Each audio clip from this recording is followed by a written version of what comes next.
Welcome to this YouTube live session where we would be discussing electron transport chain, but in a way like never before, where after this session I guarantee you that you will be very much expert with this topic. But before I proceed with this topic, with this session, please a quick note from all of you whether I'm audible and visible.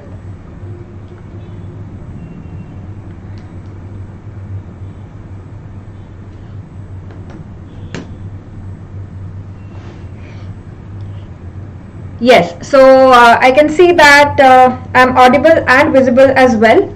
So I'm Dr. Nikita here, your mentor for NEET PG, your mentor for Next, and my sole purpose of all my sessions is to make topics easy for you. Getting the content is not difficult, but how to assimilate that content, how to remember that content is what is most needed for your exams like NEET PG, Next, AIIMS and all the exams. So today's topic is a very important topic, and it was requested by many students, and hence this topic that I would be discussing today, that is your electron transport chain. Correct? So let us start with this topic. The number one question that I want to ask you is, what is the site of electron transport chain? Where is it located? Where is it located? Electron transport chain, is it located? Of course, it is located in the mitochondria, but where in the mitochondria? Is it located in the outer mitochondrial membrane, inner mitochondrial membrane, between the two membranes, that is intermembranous space, or in the mitochondrial matrix? Where is it located?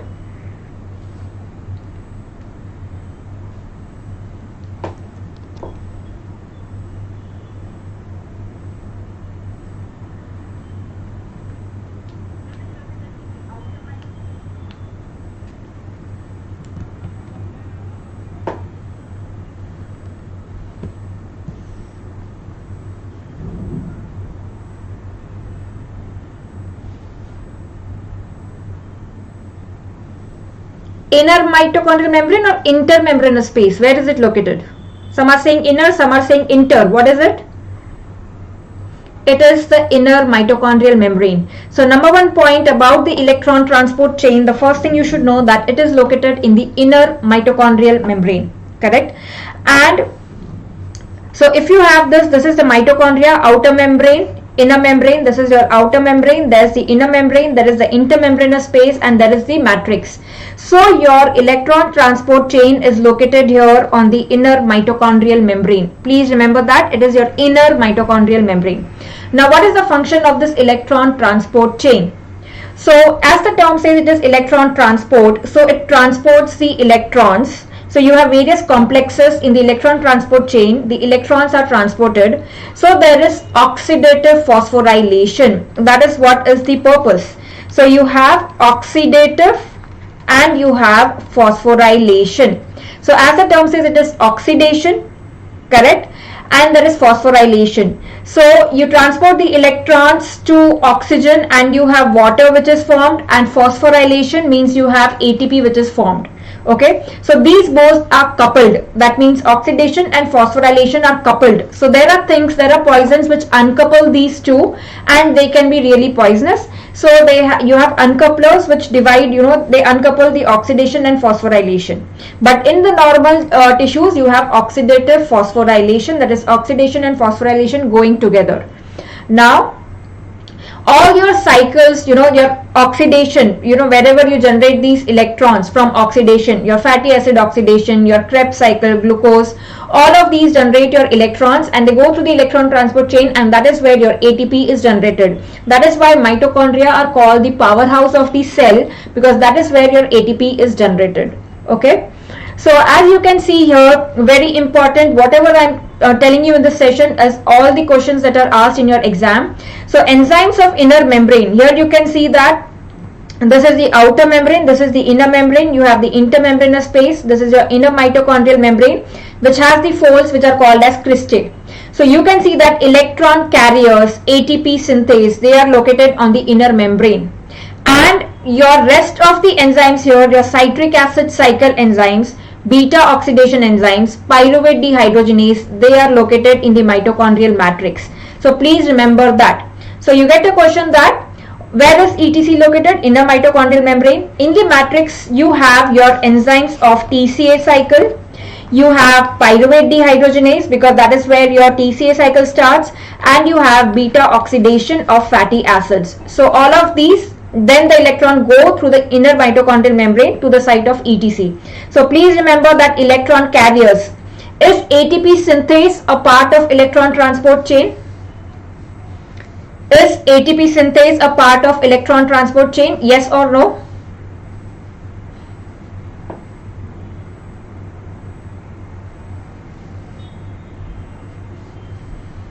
Is ATP synthase a part of electron transport chain? Yes or no? Very logical question. As the term says, ATP synthase means it will synthesize ATP, and we said electron transport chain is oxidative phosphorylation. Phosphorylation means ATP is generated, and it will be generated by ATP synthase. So please remember, it is a part of your electron transport chain finally when there is phosphorylation which takes place. Which complex it is? It is also called as the fifth complex of the electron transport chain. The routine complexes that we read in electron transport chain, they are your complex 1 to 4. After that, after your electron transport comes your phosphorylation, that is ATP synthase, and that is called as the fifth complex of the electron transport chain. Please remember this, even this is asked as a question. Okay. Now, this is your electron transport chain, the various complexes. The next question that you get is, what is complex 1, what is complex 2, what is complex 3, what is complex 4, cytochrome oxidase is which complex. So basically you should know which complex is first, second, third, fourth, fifth we have seen is ATP synthase. So now as you can see here, you have your complex 1, complex 2, complex 3 and complex 4. Complex 1 is your NADH-Q oxidoreductase. Complex 2 is succinate Q reductase. 3 is Q cytochrome C, 4 is cytochrome C oxidase. But my agenda here is to help you remember which is which complex. So remember that complex 1 is ONE, okay, it ends in 1, ends in N, that is N, and NADH forms your complex 1, okay. So remember that 1 ends in N, the consonant pronunciation N. So 1 is your NADH-Q oxidoreductase. 2 is your succinate, okay. 2 is your succinate Q reductase, okay. 2 is your succinate Q reductase. So you can remember it by 2 is succinate. You can write it like succinate. Okay, so 2 is su. You can also remember it like succinate has 2C, so it is your complex 2. Clear? Complex 3 is your Q and cytochrome C oxidoreductase. Okay, so 3 is your Q and cytochrome C oxidoreductase, and 4 you can see is cytochrome C oxidase. Okay. So as you can see here, complex 1, through your complex 1, the NADH gives the electrons through your complex 1 to Q. That is why complex 1 is NADHQ. Complex 2 is your succinate gives electrons to Q. It is also called as coenzyme Q, is also called as, what is coenzyme Q also called as?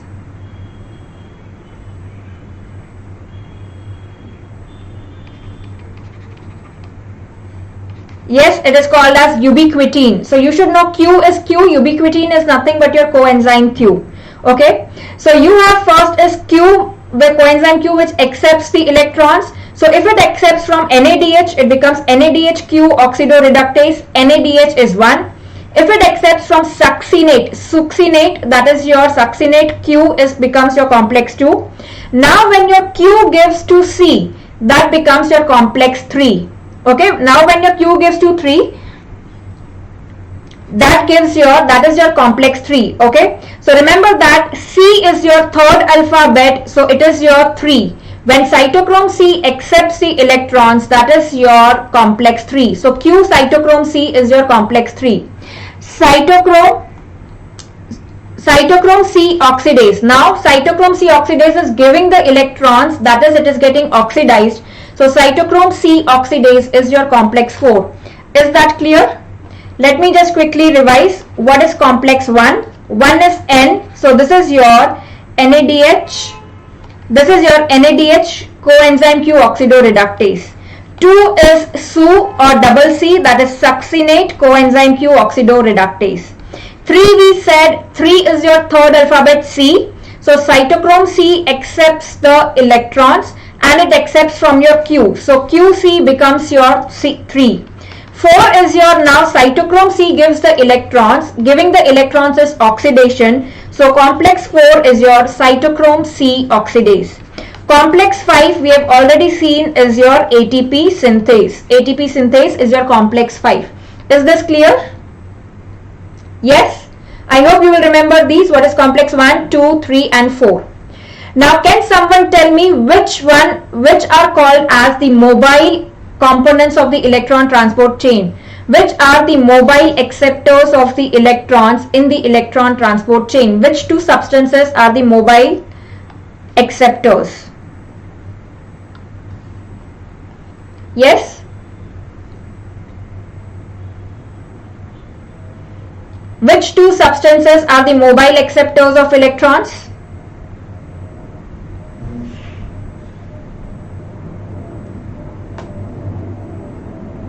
Yes, Vimal, electron transport chain is coupled to your phosphorylation.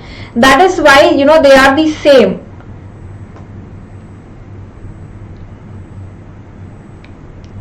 Not 1, 3, 4. Sindhu is right. Coenzyme Q. Parag is right. Your coenzyme Q and cytochrome C. Those are your mobile electron acceptors. Free electron acceptors. As you can see here in this chain, this is your complex 1. This is your complex 2. This is your complex 3. And this is your complex 4. In between these complexes, you have this free acceptors. In between these complexes, you have your free acceptors. You can see here coenzyme Q and cytochrome C. So these are the mobile electron acceptors. So remember that Q and cytochrome C, these are your mobile electron acceptors. This is which cytochrome C? This is your mitochondrial cytochrome C. Where have you read about cytosolic cytochrome C? Where is cytosolic cytochrome C involved? Where is cytosolic cytochrome C involved? Yes? Quickly. Your mitochondrial cytochrome C is a component of electron transport chain. It's a free acceptor, mobile acceptor of electrons. Your cytosolic cytochrome C, very important question. Where is the cytosolic cytochrome C? Absolutely correct, Priya. It is involved in apoptosis. So please remember that if the question is cytosolic cytochrome C, then it is apoptosis. Mitochondrial is a component of your electron transport chain. Is that clear? Now the next question which is asked is, which is the final acceptor of electrons in the electron transport chain?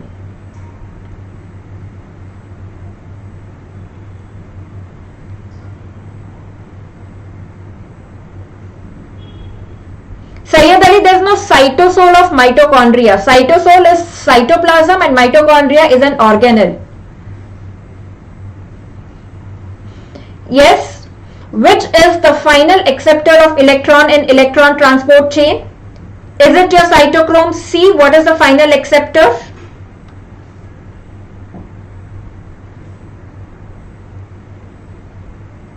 No, not complex 4. Complex 4 is cytochrome oxidase.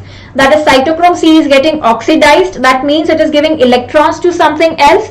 Absolutely correct. Yes. Neha, Meena Devi, Sindhu, Rujuta, Raghu, all of you have got it right. It is correct. It is your oxygen. So as you can see here, that is oxygen. Okay, it's the oxygen which accepts the electrons, and it is then, this is your oxygen which accepts electrons and it becomes water. So oxygen plus 2H plus, that is what forms water. So the final acceptor in your electron transport chain of electrons is your oxygen. Please remember that. Okay. So this is your electron transport chain in the real sense, where the electrons are getting transported. Now it is coupled to phosphorylation, that is your ATP synthase, that is complex 5. We will see that complex. Okay. So now your theory behind the electron transport chain or oxidative phosphorylation is a theory which is called as chemiosmotic theory. So even this is asked as a question. The theory is chemiosmotic theory, and it was given by Peter Michel. You should remember all of these terms. What is the chemiosmotic theory actually? What is the chemiosmotic theory? Your inner mitochondrial membrane is impermeable to ions. It is not very permeable.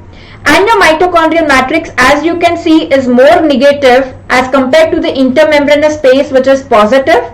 So you have protons. They go from your mitochondrial matrix through the inner mitochondrial membrane into the intermembranous space. Since the inner mitochondrial membrane is not very permeable, it does not come back. So you have a proton pool which is created in the intermembranous space there. And these proton pool, as you can see, from where do you get these proton pools? From these complexes of the ETC. As these complexes are getting oxidized, they are transferring the electrons. They also transport the protons through the inner mitochondrial membrane. So the next question that you get is, how many protons are transferred by each complex? So as you can see, this complex 1 which is there, it is transporting 4 protons. Complex 3 is transporting 4 protons. Complex 4 is transporting 2 protons. Which is the complex which is not transporting protons? That is your complex 2. Okay, so complex 2, no proton transfer, very, very important. Complex 1, 4, complex 3, 4, complex 4, 2. Then how do you remember this? Like which complex transfers how many protons? Now if the question is which complex transfers 4 protons?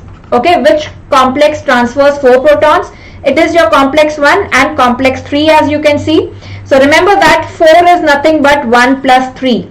So complex 1 and complex 3, they transfer 4 protons. So 1 plus 3 is 4. So 1 and 3 transfer 4 protons. When you said complex 2, we have already seen about complex 2. What is the component of complex 2? What forms complex 2? Is it NADH coenzyme Q oxidoreductase or succinate coenzyme Q? What forms your complex 2? Yes, it is your succinate coenzyme Q. Okay, so we remember this, that double C is your complex 2. Succinate tells you that Na is your no transfer, NATE is your no transfer. So second complex, no transfer of protons. Okay, so second double C is 2, NATE tells you that no transfer of protons. So complex 2, there is no proton transfer, and complex 4 is the one which is remaining, it transfers 2 protons. Okay, so these complexes, as you can see, they are transferring the protons. Now these protons get accumulated in the intermembrane space. They cannot come back directly because the inner mitochondrial membrane is not permeable, and that is where this comes into place, your complex 5. This is your complex 5 which has 2 subunits F0 and F1. So the protons come through it, and the energy which is generated, that is what forms your ATP from ADP. The energy which is generated by the proton transfer through your complex 5, that generates your ATP from ADP. So this is your complex 5, as you can see, which is generating ATP. This is your ATP synthase, which is your complex 5, which has F0 and F1 subunit. Out of that, you can see that the F0 subunit is hydrophobic. It is present in the inner mitochondrial membrane. The F1 is hydrophilic. That is why it is going inside into the matrix. Out of this, the function of F0 is to transfer the proteins. Okay, out of this, the function of F0 is to transfer the proteins. I'll show you the structure of this ATP synthase. So this is your F0 component in the inner mitochondrial membrane. This is your F1. The rest of it which you are seeing is your F1 in the matrix. So what happens is the protons are transferred through this F0. Through this F0, you have this gamma subunit of the F1, which rotates, and you have ATP which is generated. What generates ATP? In your F1 you have 3 alpha, 3 beta, gamma, delta and epsilon. Basically your F1 has 9 subunits. Okay, F1 has 9 subunits, 3 alpha, 3 beta, gamma, delta and epsilon. So 3 plus 3 6, 6 plus 3 9. Out of these, your gamma, as you can see, it acts as a pivot which rotates this F1 subunit. So the gamma is the one which rotates, and when it rotates, what is the catalytic subunit of your F1 subunit? As you can see here, the beta subunit is the one where actually your ADP is converted into ATP. So the beta subunit is your catalytic subunit. So the beta generates your ATP. So one rotation of this F1 or ATP synthase complex will generate how many ATP? 3 ATP, because there are 3 beta subunits. Each beta generating 1 ATP. So 3 beta, so that means it will generate 3 ATP in your one rotation of ATP synthase. Is that clear? Now, which is the substance which prevents this transfer of protons? Which prevents this transfer of protons through the F0 subunit? What is the inhibitor which acts at this stage? Yes? What is the inhibitor which acts at this stage?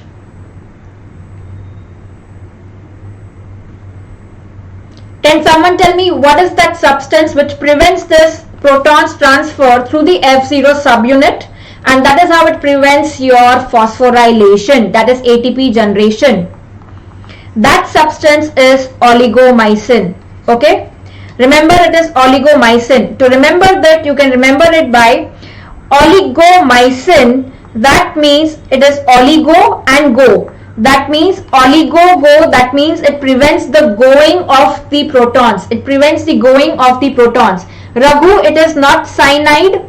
It is not cyanide. Cyanide inhibits cytochrome oxidase. We will come to that. Yes, it is oligomycin. Mulai Vendan, it is not antimycin. Antimycin inhibits complex 3. I will come to the mnemonics of that, of all the inhibitors. Priya, it is not atractyloside. I'll come to that as well. Remember, it is oligomycin.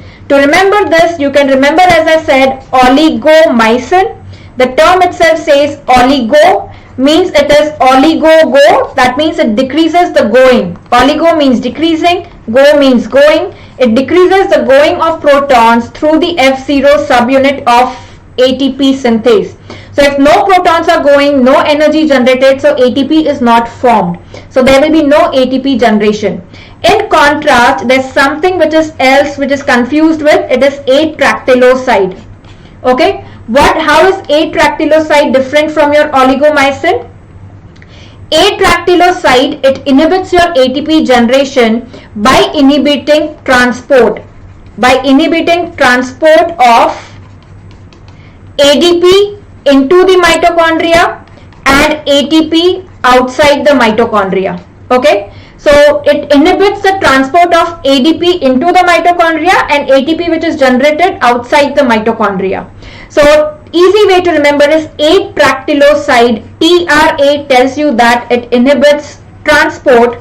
Transport of what? A tells you that ATP transport. Okay, it is not the proton transport, it is the ATP transport which is inhibited by atractyloside. I hope this is very easy to remember, that atractyloside, ATP transport inhibited or ADP transport inhibited. Is that clear? And oligomycin is oligo, decreased going of protons through the F0 subunit. Is this clear? Now coming to the next point, what are the inhibitors of the rest of the complexes? Very, very important point, ETC inhibitors that we have to see. Okay.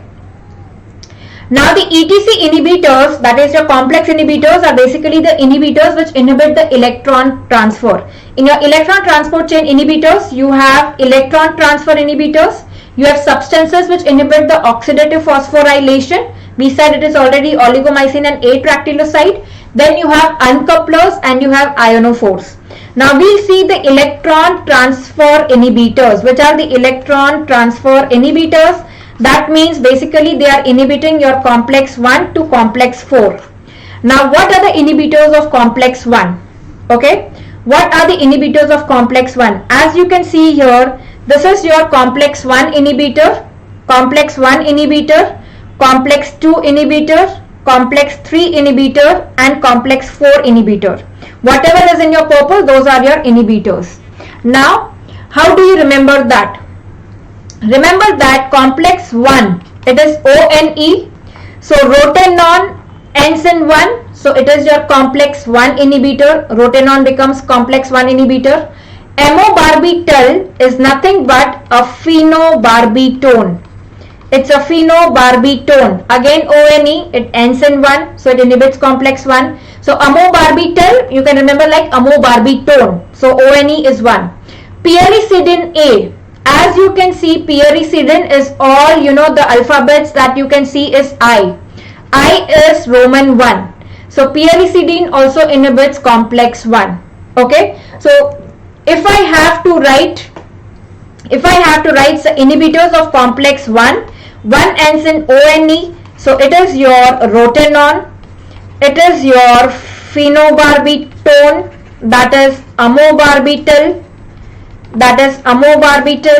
And it is your pyricidin.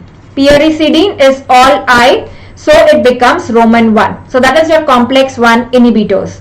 Now which are your complex 2 inhibitors?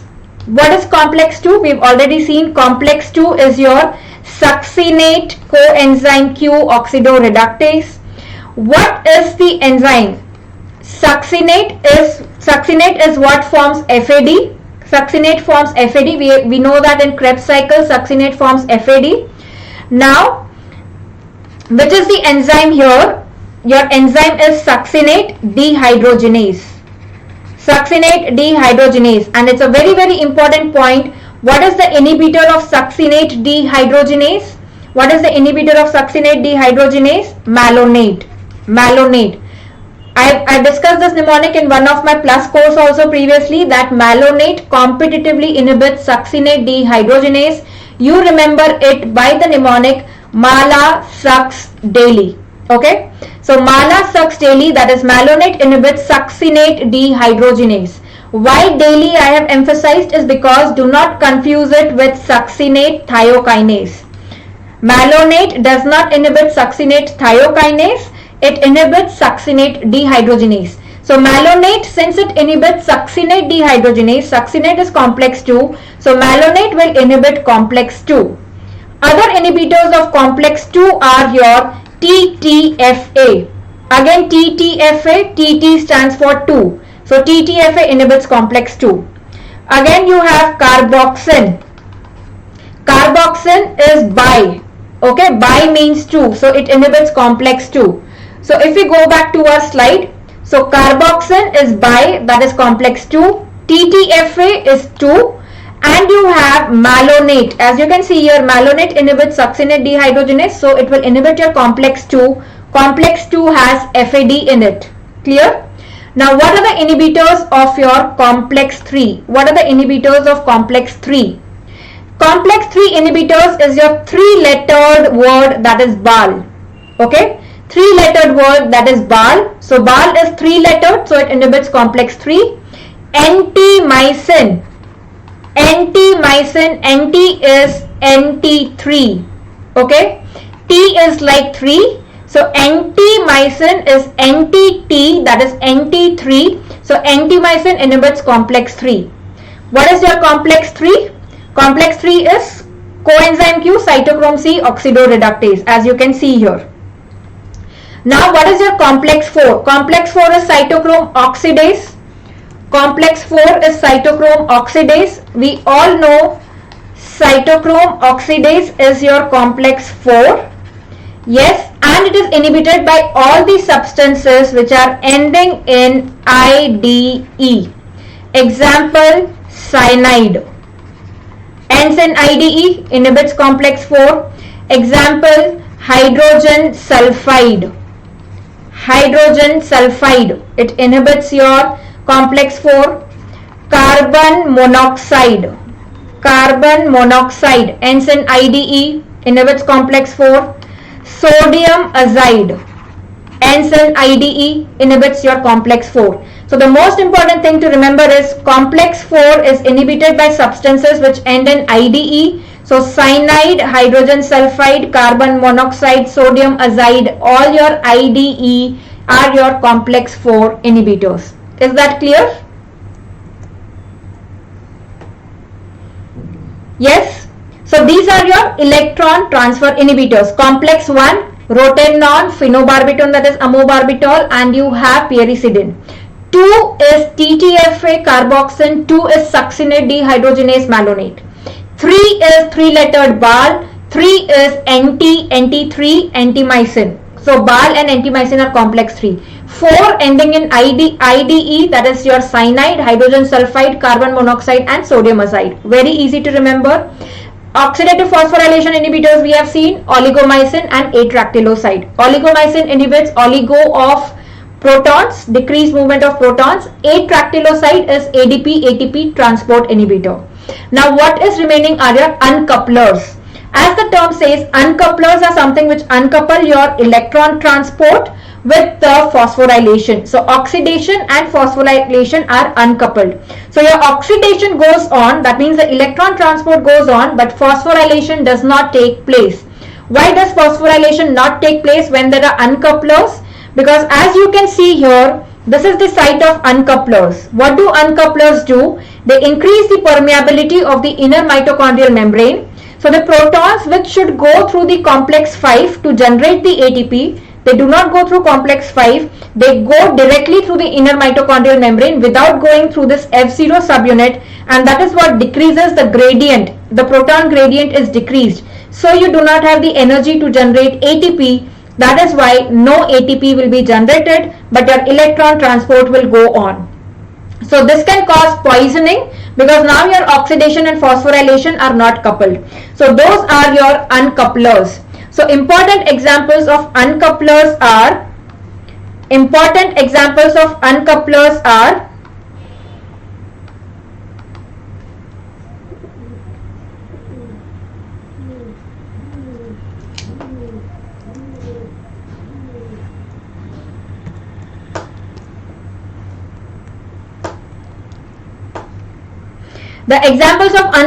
Synthetic uncoupler is 2,4-dinitrophenol, and your physiologic uncoupler is starting with TH, thermogenin and thyroxine. We know that both thermogenin, thyroxine, as the term says, thermogenin means it generates heat without producing ATP. Where is this thermogenin present? It is present in the brown adipose tissue. Where is this brown adipose tissue present? In obese people. That is why obese people, they feel more heat because of this uncoupling which occurs because of thermogenin. So that is your uncoupler. Thermogenin and thyroxine, they are physiologic uncouplers. 2,4-dinitrophenol is synthetic uncoupler. So your thermogenin plays a role even in newborns, in hibernating animals, where they want to maintain the temperature. So the heat is generated by this uncoupling which is done by thermogenin. Is this clear? Yes.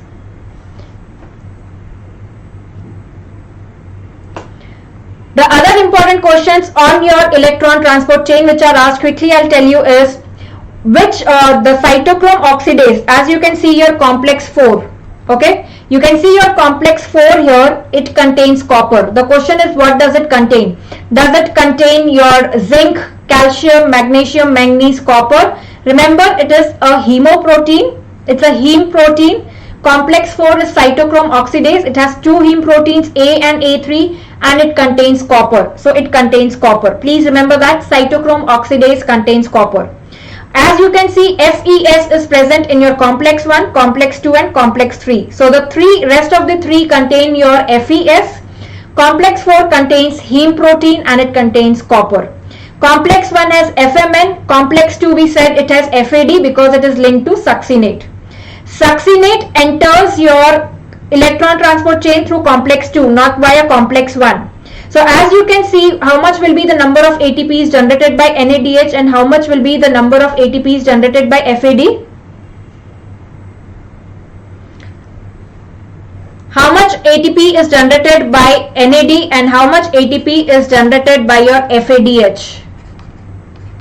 NADH and FADH, they generate how many ATPs?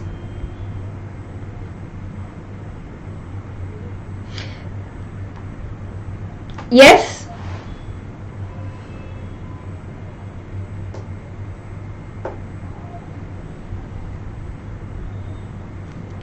Now if the question is, let me ask you not in terms of ATP, let me ask you in terms of protons. How many protons are transported across the inner mitochondrial membrane when you have NADH which enters the electron transport chain, and when you have FAD which enters the electron transport chain? Yes, you all are right. It is 2.5 and 1.5. 2.5 and 1.5. Shubhangi, it is 2.5, 1.5, not 3 and 2. Tell me how many protons will be transferred when it is NADH and when it is FADH. Will the number of protons be same or will it be different?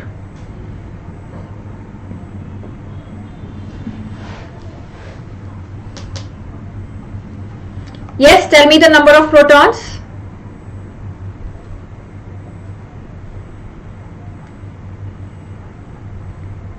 NADH and 6 FADH. Absolutely correct, Parag. Very good. Yes, it is 10 and 6 because NADH enters through your complex 1. So you have complex 1, 2, 3 and 4. And we know that complex 1, it transfers 4.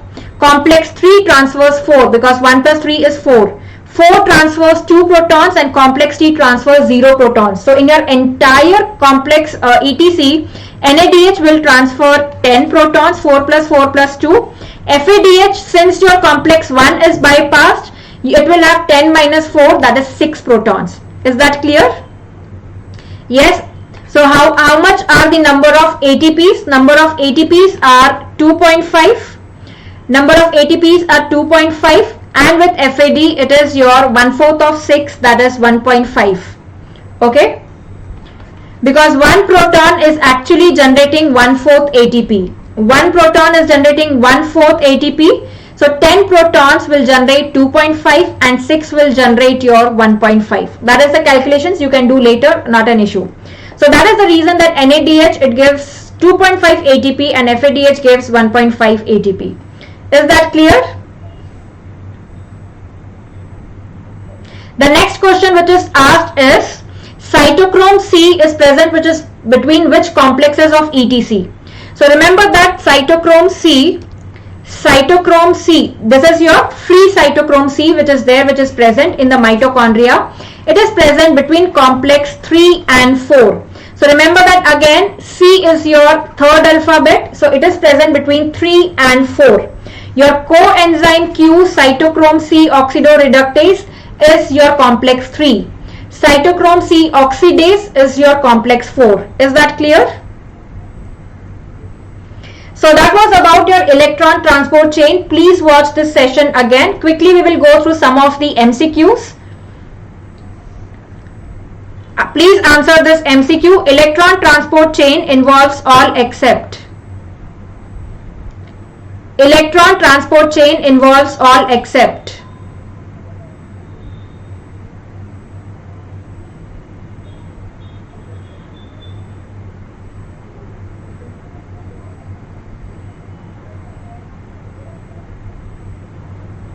Yes, what do you think will be the answer to this?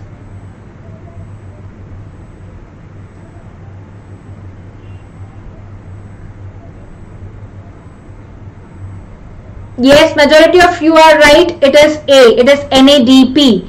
NADP is not involved in transport chain. NAD is involved in complex 1. Coenzyme Q is a free electron acceptor. FAD is there in complex 2. Correct? NADP is not there. In your HMP shunt, NADPH is generated. There is no ATP generated there. HMP shunt, NADPH, no ATP. So NADPH is not, NADP or NADPH is not involved in electron transport chain. We have seen that coenzyme Q and cytochrome C, they are the free electron acceptors. They are the part of electron transport chain. Next question, the electron flow in cytochrome C oxidase can be blocked by.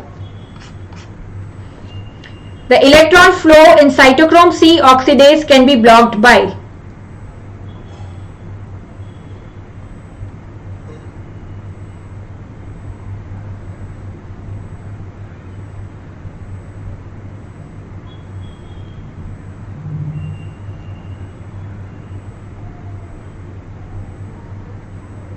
Yes? What do you think is the answer to this?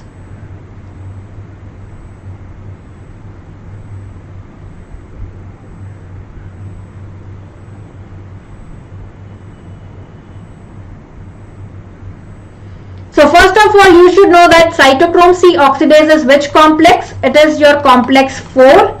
Complex 4 is inhibited by IDE. So that is why the answer here is cyanide. You can see that cyanide is the one which is ending in IDE. Rotenone inhibits which complex? It inhibits complex 1, ends in ONE. Antimycin A, NT-T is your 3. It rhymes with 3. So it inhibits complex 3. Actinomycin is nothing but it's an ino4 like valinomycin.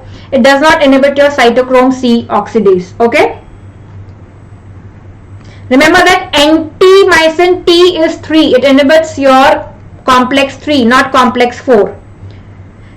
Next question. Dinitrophenol inhibits the electron transport chain by inhibiting cytochrome B, inhibiting ATP synthesis and electron transport chain, inhibits ATP synthesis but not electron transport chain, inhibits electron transport chain but not ATP synthesis.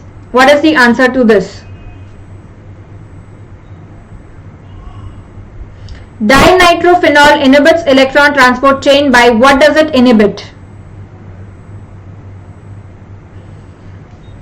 Yes, so dinitrophenol is a synthetic uncoupler. It's a synthetic uncoupler, means it uncouples your electron transport from oxidation. So electron transport goes on but oxidation does not take place. So it inhibits ATP synthesis but not electron transport chain. Okay, because it's an uncoupler. It's an uncoupler. So your electron transport chain, it goes on but the ATP synthesis does not take place because your protons, they go through the inner mitochondrial membrane. Correct? So ATP is not synthesized. That is correct. We have seen this also. Final acceptor of electrons in ETC is? Final acceptor of electrons in ETC is?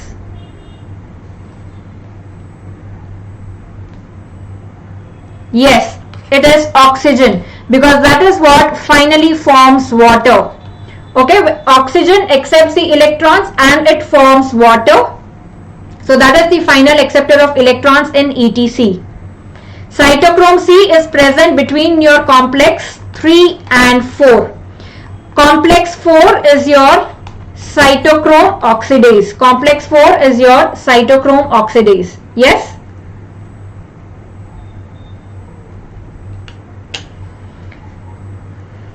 So that was all about your electron transport chain. Please watch this session again to revise this very, very important topic. I hope you are clear, in and out about ETC now. Where is it located? What are the complexes 1 to 5? What are the inhibitors? How many protons each complex transfers? How much ATP is generated? How does your F0, F1 subcomplex of ATP synthase works? All of these are important questions. Revise this session and solve the MCQs today itself of this topic so that you master this topic forever and you don't have to revise this topic again before the exam. So that was all for today's session. Thank you for attending. I hope you found this useful.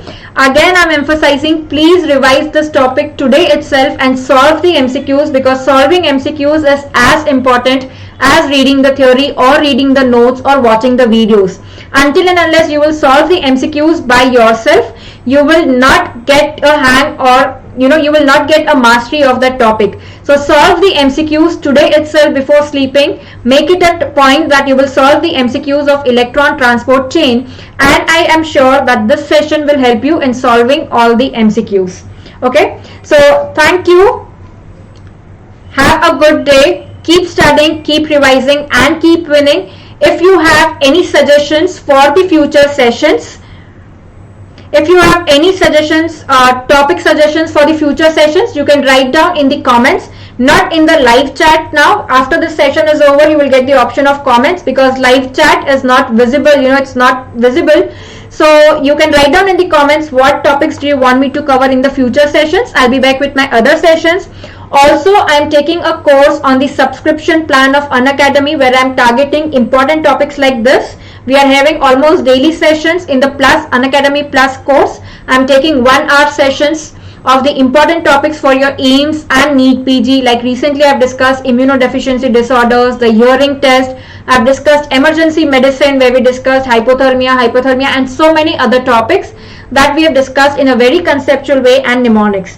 So if you want to be a part of this, the link is given in the description for the subscription, and you can use my referral code Dr. Nikita or Dr. Nikita-YT for the extra discount. So hope to see you soon on the Unacademy Plus platform. So we at Unacademy, our aim is to help you in your journey of cracking NEET PG this year itself. Thank you, goodbye and take care.